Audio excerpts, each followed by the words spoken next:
Bueno, muy buenas tardes a todos. Nosotros estamos encantados de estar aquí con ustedes. Y bueno, pues la verdad es que estamos en un aforo muy cercano, muy familiar. Tenemos a nuestro voluntarios voluntarios de las Caritas parroquiales y acción social. Por otra parte también está la plantilla de Caritas y Casa Común, que es la empresa que tiene Caritas para el tema de reciclaje textil,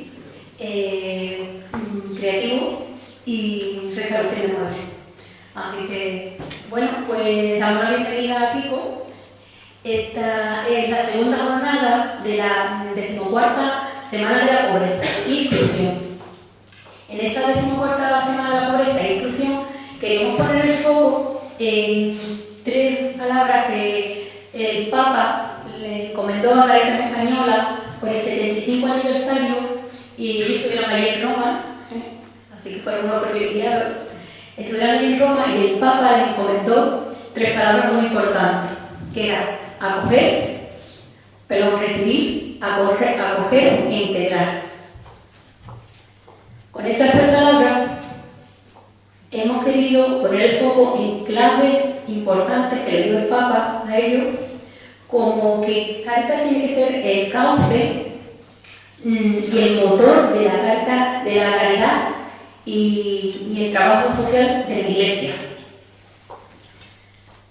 Bueno, continúo, porque ayer estuvimos, por ejemplo, con Vicente Martín y fue un espacio, la verdad que tuvimos esa suerte, ¿no?, de compartir esa jornada con él y nos decía siempre que la primera línea soy ustedes, los voluntarios de Caritas parroquiales. Bueno, pues simplemente deciros que en esta segunda jornada tenemos la posibilidad de escuchar a Kiko. Kiko es, le decimos en confianza, es Francisco Lorenzo, y bueno, él es doctor en Sociología, diplomado en Trabajo Social, director de Acción Social de Caritas Española y profesor del Departamento de Trabajo Social de la UNED. Tiene experiencia en trabajo con personas sin hogar y con personas con problemas de drogodependencia. Ha participado también en diversos informes e investigaciones, sobre todo destaca la coordinación del 7º informe FOESA y es autor de distintos artículos y capítulos de libros sobre pobreza e inclusión, sobre capital social y el tercer sector.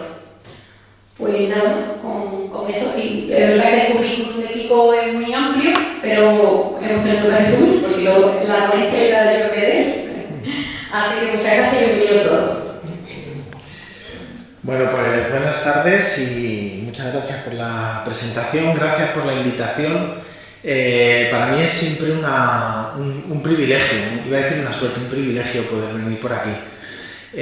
Por muchos motivos. El primero, porque siempre que he venido me habéis hecho sentir como en casa y bueno, pues uno donde le quieren pues está a gusto y repite, ¿no? Y eso siempre es de agradecer. Después, porque para mí, que paso demasiado tiempo en oficina, venir a un espacio como este, con quienes estáis directamente, como decía antes, mira, ¿no?, en primera fila, quienes estáis en el barro cotidiano, es un elemento de volver a darle sentido a todo el trabajo, a veces excesivamente burocrático, que tenemos que hacer. Para eso trabajo. Cuando yo vengo a espacios como este y tengo la oportunidad de encontrarme con personas que estáis en el día a día, digo, es verdad, para esto era para lo que, todo eso que decía Mila, que he estudiado, todos esos marrones que te encuentras en el día a día, cobran sentido precisamente en el encuentro con quienes estáis en lo cotidiano, ¿no? Entonces siempre es una suerte, como decía. Y luego hay un elemento también ahí, un poquito emocional, y es que yo toda mi infancia y mi adolescencia he veraneado en Chipiona. Entonces tengo buenos amigos de Jerez, venir por esta tierra, como que a uno siempre, además, los recuerdos de los sitios bonitos o de las épocas bonitas de su vida tienen que ver con personas bonitas que se han encontrado, ¿verdad? Bueno, pues entonces cuando me llamó Juan y me dijo, oye, ¿te animas? Dije, ya, voy para allá, saco el billete de tren mismo. O sea que nada, que una suerte y que muchas gracias por haberme invitado hasta este ratito. Me han dicho que la ponencia de Vicente de ayer estuvo muy bien, con lo cual me alegro por vosotros, pero claro, ha subido el nivel y ahora yo solo puedo empeorar. Bueno, pues nada, intentaremos estar más o menos a la altura, ¿vale? El contenido fundamental es lo que figura en el título, trabajar desde las capacidades y potencialidades acompañando procesos. Y sobre todo quiero centrarme en esta parte de trabajar de las capacidades y potencialidades.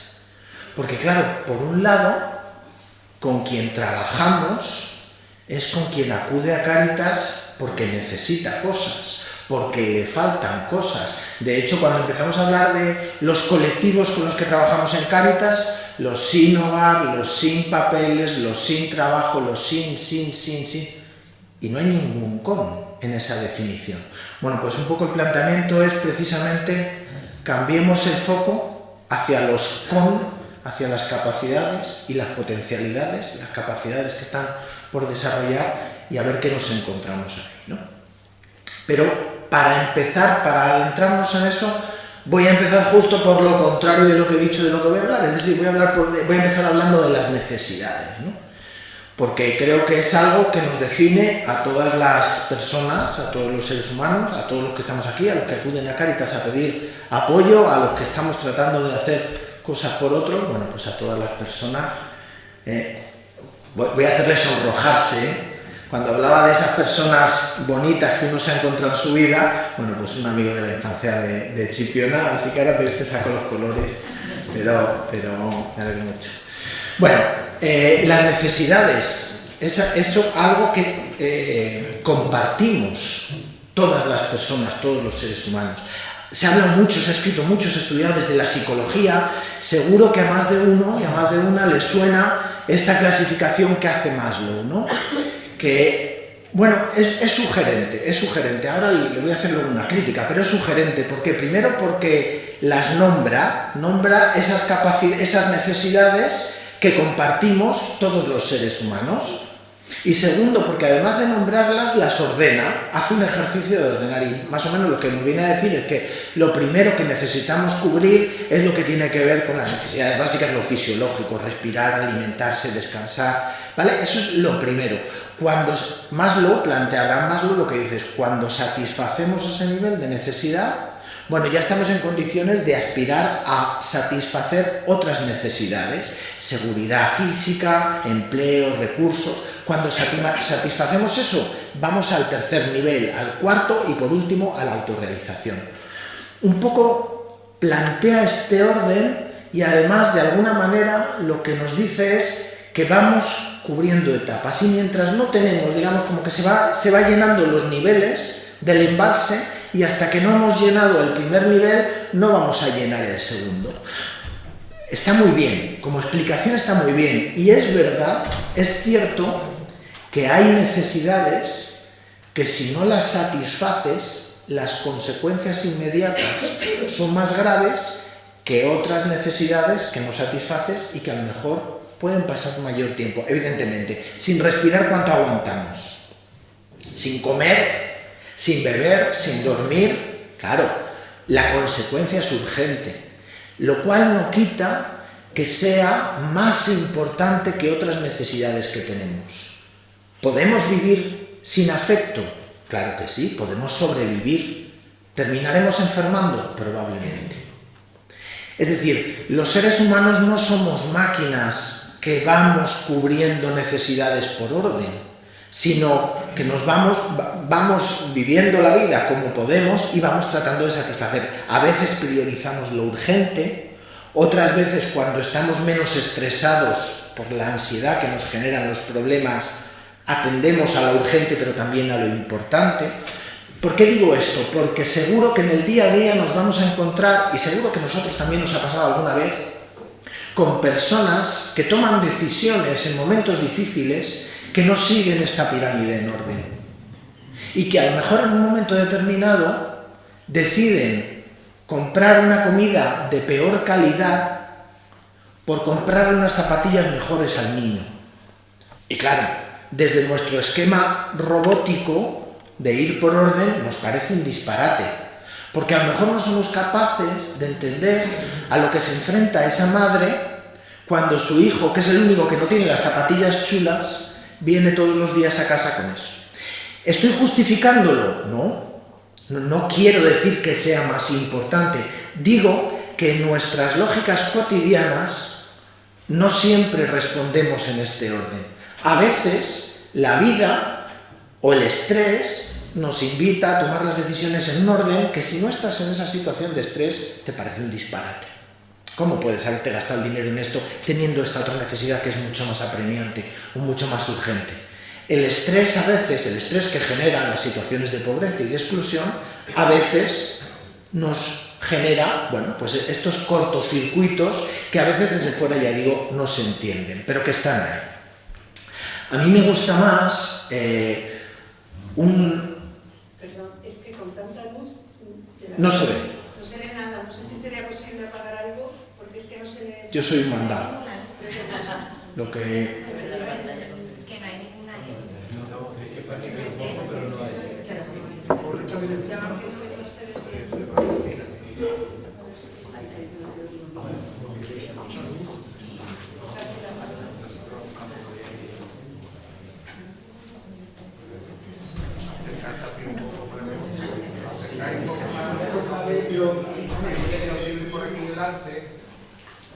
Hay sitios por aquí delante que podíais verlo más cerca. ¿Hay un problema de luz?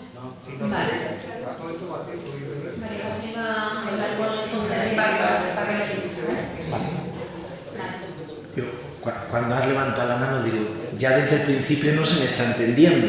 Y ya empezamos, digo, qué mal empezó. Vale, si es la luz, estoy tranquilo. Nada, estupendo. Bueno, os voy contando. Este planteamiento que hace, bueno, es una escuela de hace ya por lo menos 40 o 50 años en Latinoamérica.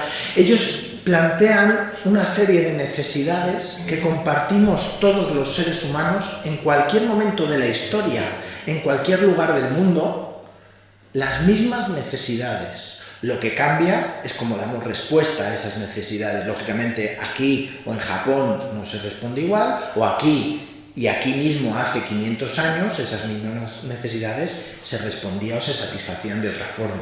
Pero las necesidades son las mismas y habla de protección, afecto, entendimiento, participación, ocio, libertad, creación, identidad y subsistencia. ¿Vale? Y no las ordena. Evidentemente todos podemos ver lo de las consecuencias inmediatas de no cubrir algunas necesidades, pues lógicamente sin subsistencia o sin protección pones tu vida en riesgo mucho antes que sin identidad o sin libertad. Se puede vivir sin libertad, pero sí que hay un deterioro de lo que tiene que ver con el desarrollo de las capacidades, con el desarrollo humano integral. ¿Vale? Y luego habla de una serie de satisfactores. Y voy a poner algún ejemplo porque habla de satisfactores violadores, pseudosatisfactores, inhibidores singulares y sinérgicos. Solo voy a poner un ejemplo. Podemos dar respuesta a una necesidad de muchas formas y no todas las formas generan lo mismo. Cuando él habla o ellos hablan de satisfactores violadores, lo que ponen un ejemplo. Si yo necesito seguridad, pues lo que decido para sentirme seguro es llevar conmigo una pistola. ¿Qué ocurre si todos hacemos lo mismo? ¿Este lugar se convierte en un lugar seguro o al revés, mucho más potencialmente inseguro si todos fuéramos armados? Es decir, lo que da respuesta a una necesidad precisamente va en su contra.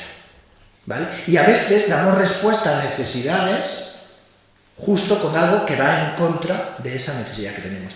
En cambio, cuando habla de satisfactores sinérgicos, se refiere a aquellos que con una sola cosa da respuesta a dos necesidades. Por ejemplo, si un bebé tiene hambre, le das el biberón y el hambre la calma. Si le das el pecho, le estás dando biberón y afecto, y calor humano, y identidad y otra serie de cuestiones. ¿Vale? ¿Por qué planteo yo esto? Porque, claro, ¿cómo nos acercamos a las personas que acuden a Cáritas? ¿Qué tipo de necesidades tienen? ¿Solo tienen un tipo de necesidad? Caemos a veces en la tentación de reducirlos desde una dimensión muy materialista. La gente que acude a Cáritas, ¿qué necesita? Comida y ropa, y que le paguemos la luz. Todo lo otro no lo necesita: afecto, libertad, creación, ocio, identidad.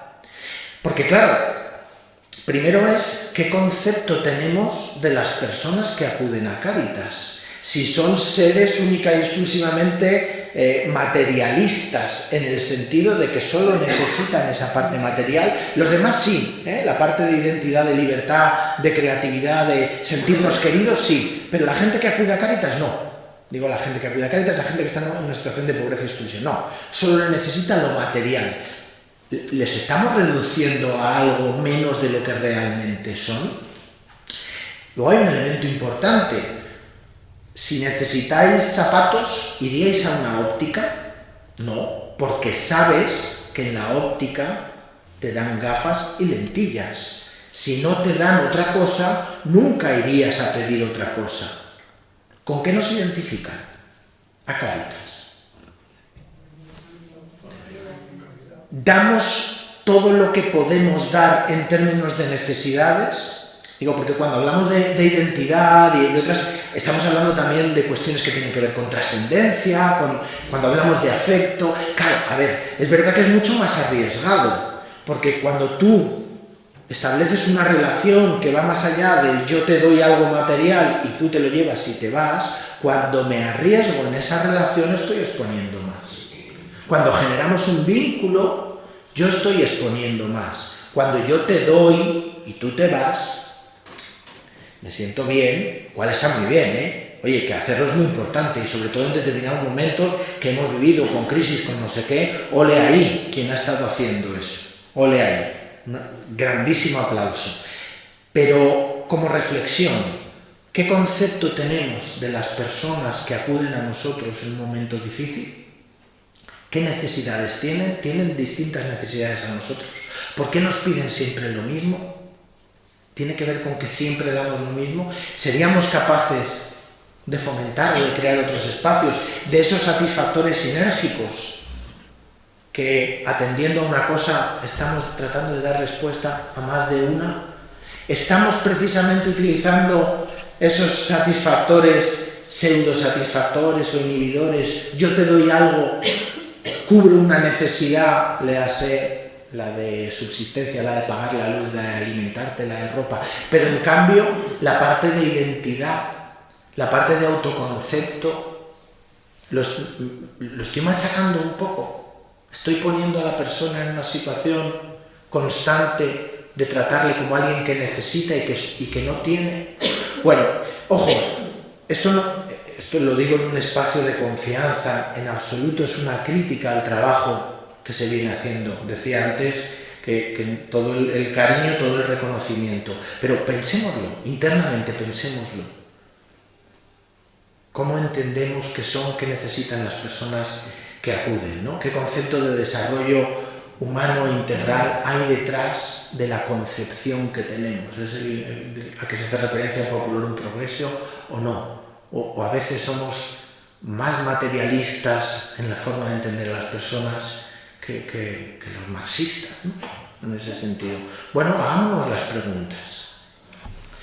Os voy a contar una breve historia reciente. El jueves tuve la suerte, la oportunidad de estar en la isla de La Palma. Fuimos a visitar un poco los proyectos que se están haciendo allí después de lo ocurrido con el volcán. Veis más o menos toda esa zona más oscura. Bueno, pues estaba llena de casas, como la que tenéis aquí más adelante, en parte sepultado por los ríos de lava, en parte sepultado por las cenizas. Veis que tiene una altura superior, hay zonas que están completamente cubiertas. Veis que hay una montaña, no se ve bien en la foto, pero todavía humea un poquito. Esa montaña no existía, es lo que se ha generado después, bueno, por todo lo que ha ido expulsando. La verdad es que ha sido... verlo ahí en primera persona, bueno, pues te haces mucho más consciente de la tragedia, ¿no?, por la que están pasando muchas personas. Y ahí tuvimos la oportunidad de conocer a Raquel. que os voy a contar un poquito quién es. Raquel es una voluntaria de Cáritas, de allí, de la parroquia. Una parroquia que los 90 y pico días que el volcán estuvo en erupción ha estado abierta 24 horas al día, para lo que necesite la gente. Y ha estado abierta gracias, entre otras cosas, a gente como Raquel, a voluntarios y voluntarias como vosotros, como Raquel, que han estado allí haciendo turnos, tratando de apoyar a los vecinos y a las vecinas. Raquel ha perdido su casa, es una de las que están sepultadas debajo de la lava y de las cenizas. Su casa y el huerto que tenía, ¿no? A pesar de ello, ya digo, ella ha seguido al pie del cañón todos los días, todos los días. Ha perdido la casa y cuando llega la emergencia, pasado el tiempo, les han facilitado a ella y a otras tantas personas que han perdido, 1000 y pico personas que han perdido la vivienda, bueno, pues una pequeña, a algunos les han dado contenedores donde pueden habitar y a otros pues una especie de chozas de madera, de pequeñas cabañas de madera, para no estar en la calle, ¿no? Ella determinó no ir porque, entre otras cosas, tiene 3 perros y le había supuesto tener que sacrificarlos y decidió que no iba a ir ahí, entonces ha estado viviendo con unos primos. Ha pasado el tiempo, claro, eso, lo que había ya no es terreno que le van a devolver a los antiguos propietarios, entre otras cosas porque ha cambiado la orografía, no tiene nada que ver, ¿no? Les ha dado el Estado 60.000 euros para compensar, para tratar de apoyar a las personas que han perdido todo. Había personas que tenían un seguro y Raquel no, porque era una casa muy antigua de sus bisabuelos, bueno, donde ella estaba, había más gente que no tenía, no pensaba que pudiera para eso, no tenía seguro en la casa y con 60.000 euros tiene que empezar un poco de cero en un sitio con las viviendas muy limitadas y donde una casa es carísima. El precio de la vivienda allí es disparatado precisamente por la limitación que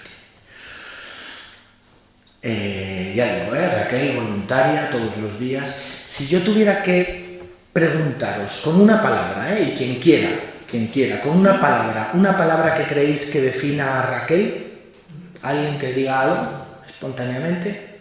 Raquel, pues a mí me parece que es una persona, no sé cómo. Fe. Con fe. Gracias. Fortaleza. Fortaleza. Muy bien. Caritativa. Caritativa. Gracias. ¿Perdona? Desprendida. Desprendida. Valiente. Valiente. Venga, un par de ellas más y ya. Coherente. Coherente con sus valores, con su forma de entender la vida. Gracias. Y resistente. Resistente también, ¿no? Bueno, pues todo eso, yo creo que sí que el ratito que yo tuve la oportunidad, el privilegio de escucharla, yo creo que todo eso que habéis dicho salía, ¿no? Pero fíjate qué curioso, porque seguro que también podríamos haber dicho más cosas. Voy a hacer de abogado del diablo. Raquel es una persona que le dan una solución cuando pierde todo y decide que no porque ¿qué va a hacer con los perros? Y desprecia la ayuda que le han dado. A Raquel le dan 60.000 euros y claro, es que no tenía ella asegurada su casa. Es que ¿a quién se le ocurre no tener las cosas bien organizadas y bien hechas? Un poquito irresponsable sí que va a ser Raquel, ¿no? Pero es que además le dan los 60.000 euros y está ahora organizándose con los vecinos para seguir pidiendo más paguitas, más ayudas. ¿Verdad? Pues habrá quien diga que Raquel ha sido una mujer poco previsora, desordenada, al no tener los papeles en regla, caprichosa. Te damos una casa y no te vale por los perros. Fíjate, las prioridades. Que bien eliges, que bien ordenas tus prioridades. Un poquito insensata, ¿no? Y todo el día pidiendo. A ver si lo que está es intentando aprovecharse de esta situación. Sé que decir esto, un poco a mí mismo me incomoda mucho, porque yo lo que he visto es todo lo que habéis dicho vosotros. Caritativa, con fe, resistente, coherente, todo lo que habéis dicho. Con fortaleza, con un montón de cosas. Pero esto otro, hay quien puede también achacárselo a Raquel. Hay dos enfoques, hay dos prismas. Yo he empezado, cuando os he descrito el ejemplo de Raquel, en ningún momento he puesto un adjetivo sobre ella, porque quería que lo pusierais vosotros. Sí os he dicho que era voluntaria de Cáritas y que ha estado durante 90 días trabajando ahí. Y eso nos ha hecho a todos ponernos en un lugar, en un foco. Para la gente que acude a Cáritas pidiendo ayuda, ¿qué foco elegimos?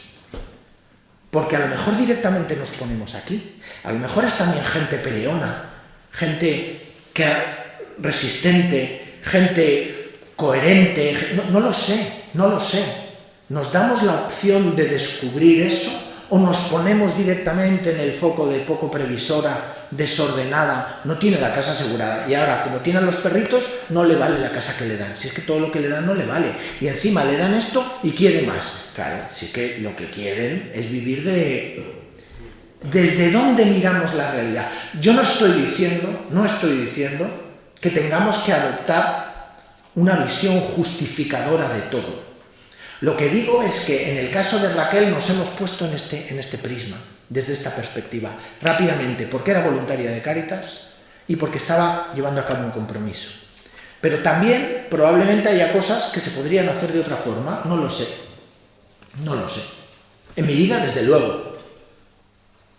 Si me cogéis el foco negativo, me hundís. Cuando ha empezado Mila a presentarme, ha estudiado no sé qué, luego se ha sacado el doctorado, luego ha publicado no sé cuántos artículos, ha hecho no sé cuántos. Yo estuve, antes de hacer trabajo social en sociología y el doctorado, hice 3 años de física. Y no me gustaba, y me quería dedicar profesionalmente a lo social y lo dejé. Mila me podía haber empezado presentando ahí. Pues es un tío que no ha sido capaz de acabar la carrera de física, he hecho un montón de cosas mal, tengo un montón de cuestiones incompletas en mi vida. Claro que sí, sin duda alguna. Podía haber sido su presentación. Y entonces, ¿cómo me acerco yo a vosotros? ¿Cómo me expongo si ese es el foco que me pone Mila? ¿Qué ha hecho Mila? Pues muy generosamente poner mi perfil bueno. Y desde ahí yo me vengo arriba. Y digo, pero qué a gusto estoy aquí. Ole, gracias. ¿Qué perfil miramos a las personas que acuden? Que están precisamente a lo mejor en el momento donde necesitan más que saquen todo lo que tienen de dentro para remontar situaciones difíciles. ¿Les ponemos el perfil de poco previsor, No lo sé. Y no hablo de ser paternalista, ahora hablaré de esto. Seguro que muchos, o alguno al menos, ha visto esta imagen en alguna ocasión, ¿vale? ¿Qué veis? Una señora mayor. Una señora mayor con una nariz importante. ¿Sí? ¿Alguien ve alguna otra cosa más? No lo oigo. Una chica joven. Los que habéis dicho la chica joven veis a la señora mayor y los que habéis visto a la señora mayor veis a la joven. No vemos a la joven. Vale. Me voy a levantar. La señora mayor, esta es su nariz y este es su ojo y esta es su boca y la barbilla también prominente. La chica joven está mirando para allá. Esta sería su oreja, esta es su barbilla, un poquito de la nariz, un sombrero. Es la misma realidad, pero podemos ver cosas diferentes. ¿Qué vemos en la gente que se acerca a Cáritas? ¿Qué vemos en la gente que lo está pasando mal? Su perfil bueno, su perfil malo, no sé cuál es el bueno o el malo aquí, era solo por hacer el juego en una misma imagen, puede tener más de una realidad. ¿Cómo nos acercamos o cómo dejamos que se acerque las personas que están pasando un mal momento? ¿Son solo un saco de necesidades y en concreto de necesidades materiales? O además de esas necesidades materiales, perdonad la expresión de un saco, era por darle énfasis, hay otras necesidades que compartimos todos los que estamos aquí y además hay encerradas capacidades y potencialidades. Porque depende de cómo nos acerquemos, vamos a obtener una respuesta u otra.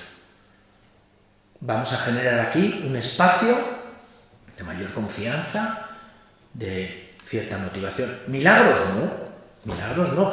Y ojo, las dos realidades van a convivir en todo momento. Como en mí y en cualquiera de los que estemos aquí, conviven nuestras debilidades y nuestras fortalezas, la parte que ha contado Mila y la que no ha contado, afortunadamente, claro, conviven. Pero es probable que en un contexto donde se reconoce esa parte afloren determinadas cuestiones y determinadas capacidades, ¿vale? Como miramos a las personas que acuden a Cáritas, decía. Y aquí tenemos dos tentaciones. Que son tentaciones y por lo tanto es difícil que no caigamos en ellas, pero debemos tratar de no caer en ellas. Una es el paternalismo.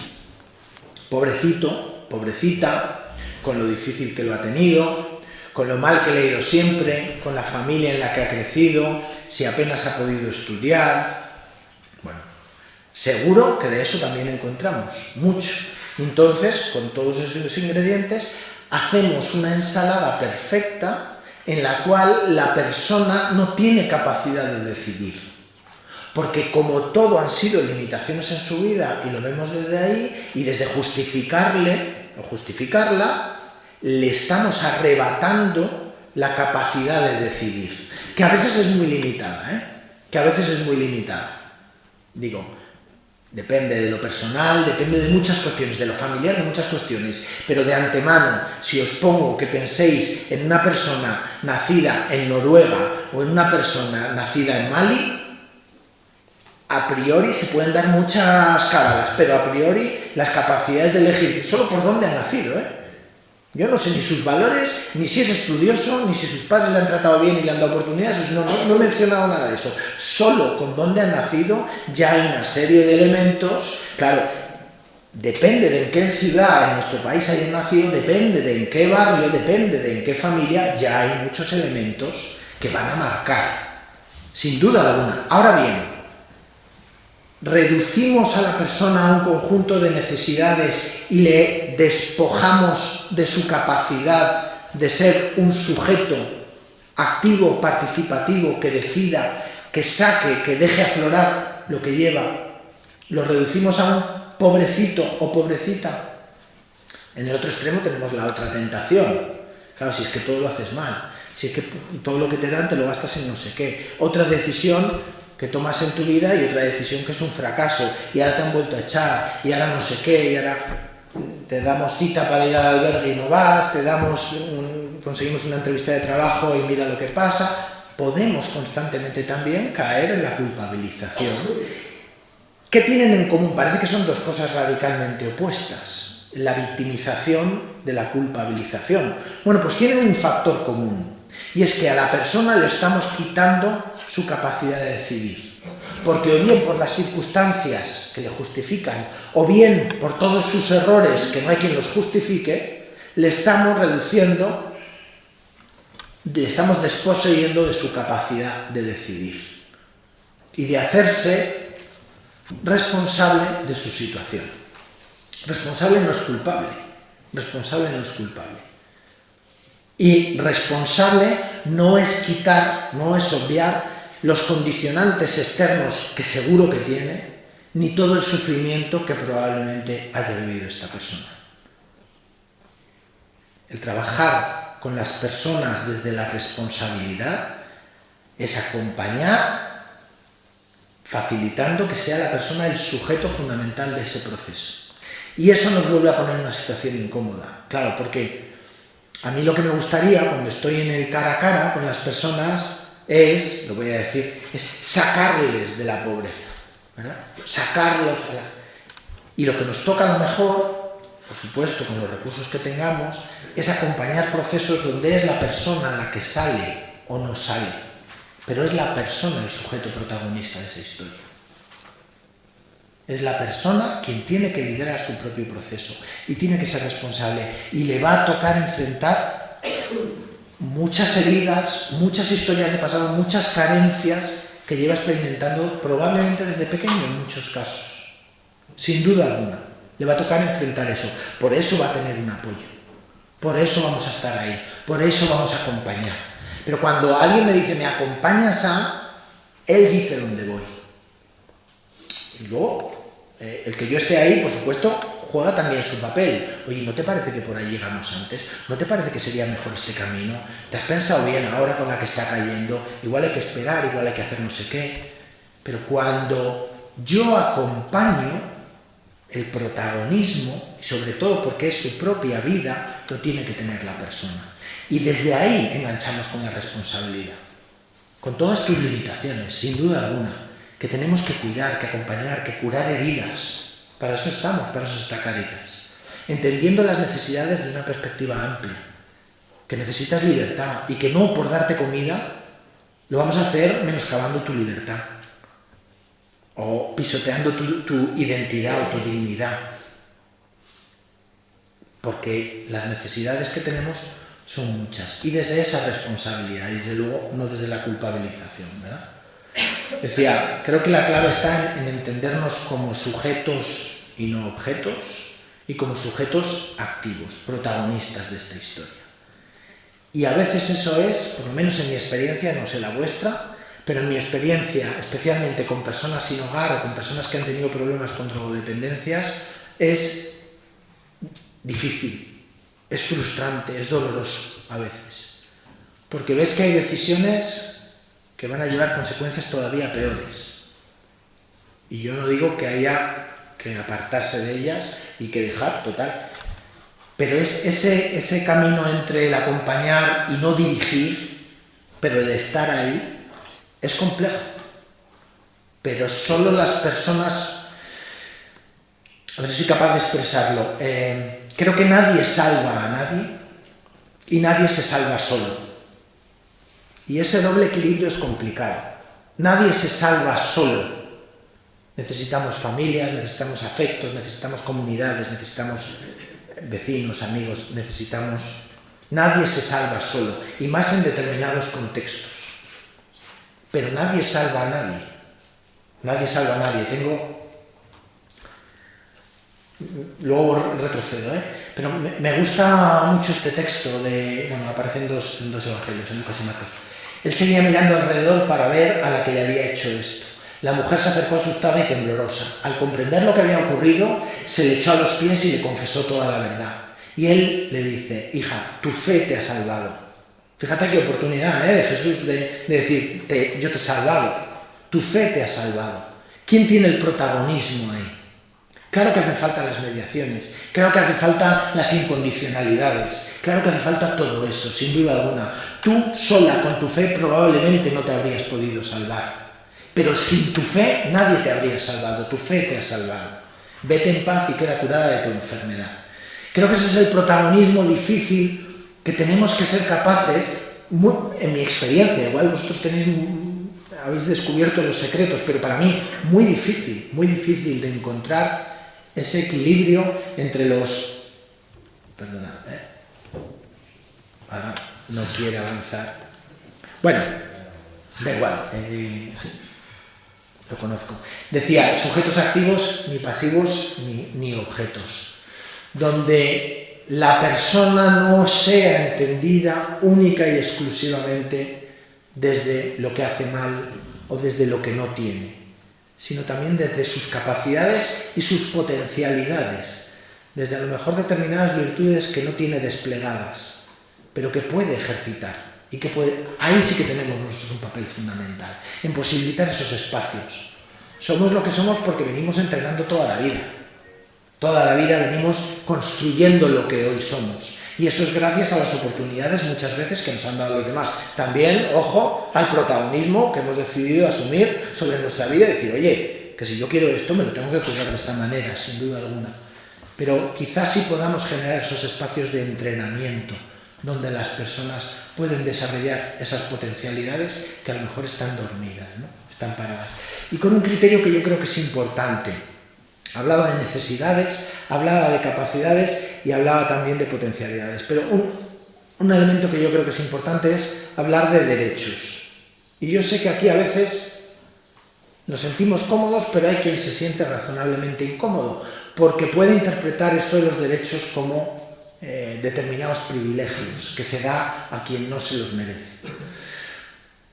Y enseguida nos sale vincular derechos y obligaciones, por supuesto. por supuesto, derechos y obligaciones, sin duda alguna, pero no necesariamente hablan el mismo idioma los derechos y las obligaciones. Y me explico. ¿Qué obligación debe cumplir o debe llevar a cabo una persona para que le garanticemos el derecho a no ser torturada? Ninguno. Porque una sociedad que garantiza derechos no es porque la gente se lo merezca, sino porque quiere darle musculatura moral a la propia sociedad. Una sociedad que no tortura ni a buenos, ni a malos, ni a regulares, ni a nadie. Digo que no tortura porque era un ejemplo como muy claro y muy evidente, ¿no? Cuando hablamos de la Declaración Universal de los Derechos Humanos. Hay determinados derechos que garantizarlos no es porque el otro sea bueno, sino porque define qué tipo de sociedad queremos ser. ¿Quiere decir eso que ya el otro no tiene obligaciones? Por supuesto que sí. La de construir una sociedad igual de buena o mejor, sin duda alguna. Igual que cuando hablamos de dignidad en la doctrina social de la Iglesia, no ponemos el precio de trabajar por el bien común, es decir, la dignidad es inalienable. Es una característica de todo ser humano. Ahora bien, la responsabilidad es la de construir el bien común, la de todos y la de todas. Pero no es el precio que se paga para que te reconozcan la dignidad. Creo que una cultura de derechos, en ese sentido, donde el trabajo que hacemos tiene que ver con las personas y con ese acompañamiento cotidiano, pero tiene que ver también con exigir a la sociedad que sea cada vez mejor, sin duda alguna, y exigirnos ser una sociedad mejor y con mejores leyes, y con mejores gobiernos, y con mejores empresas, y con mejor ciudadanía. También digo una cosa, las leyes que tengamos, la talla moral de las leyes que tengamos, van a ser en parte reflejo de la talla moral que tengamos como sociedad. Y yo sé que aquí es donde ya todos podemos sentirnos muy incómodos, porque parece que con esto estoy diciendo, tenemos a los políticos que nos merecemos. Y todo el mundo, la mayoría de la gente dice, no, hombre, yo soy mejor que los políticos que tenemos. Una sociedad con una talla moral importante no aguanta políticos que no tengan esa talla moral. Y no hablo de ningún partido, estoy hablando en general. En general.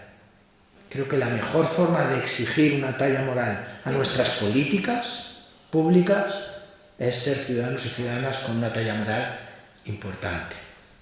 Bueno, termino. Decía antes, ¿verdad? Sujetos activos, ni pasivos, ni objetos, necesidades, pero también capacidades, potenciales y derechos, y luego los roles y la autopercepción, ¿no?